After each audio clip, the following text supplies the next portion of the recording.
The murderous and notorious Venezuelan gang known as Evande has infiltrated the borders of Trinidad and Tobago. Intelligence sources say these findings are contained in several recently completed secret reports prepared by various arms of the local law enforcement authorities with the upsurge in crimes involving Venezuelan nationals in the country. Guardian media saw these reports, which highlighted the worrying trend of the Venezuelan gang Evande, which they say has several hundred of its members illegally in this country. The gang has more than 650 members. This gang, the secret report says, have been responsible for several violent crimes in Venezuela, which include high-profile kidnappings and murders. The members of this gang, the secret reports revealed, have since embedded themselves with local gangs and have also sought jobs on construction sites across the country. The reports also pointed to the gang's involvement in the trafficking of narcotics and firearms into Trinidad and Tobago. What authorities have also unraveled in their intelligence reports is that members of this particular gang fled Venezuela for Trinidad and Tobago, not only to escape rival gangs, but also the Venezuelan Guardia Nacional that were given instructions to dismantle this particular gang due to their violent and heinous nature. One senior intelligence official said this is going to have a domino effect in Trinidad and Tobago. With more drug seizures, someone is going to have to pay the price. Another high-ranking intelligence officer familiar with the situation said that these Venezuelan gangs operate with a different modus operandi.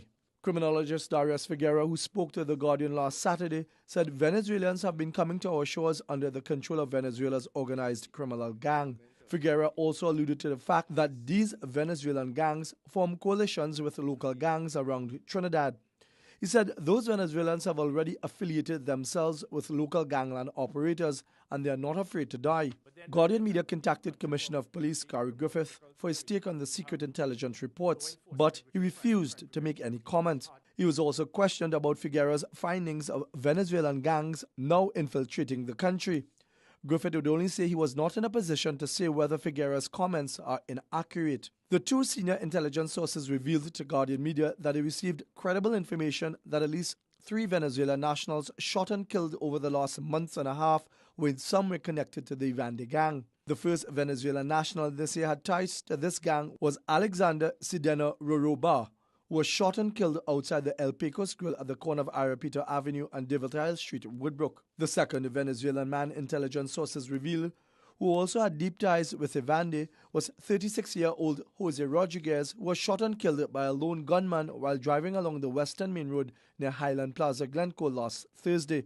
One of the senior intelligence sources explained that Rodriguez was able to get a shipment of cocaine from a Colombian link for a businessman in this country.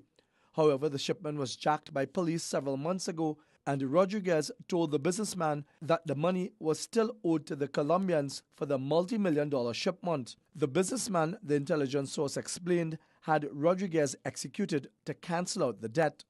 The third Venezuelan national, who was never identified and his body found dumped off Moncoco Road, Piti Valley, with multiple gunshot wounds and hands tied behind his back on February 21st, sources say was also a member of this gang.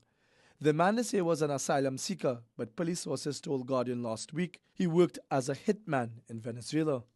Mark Basant, CNC3.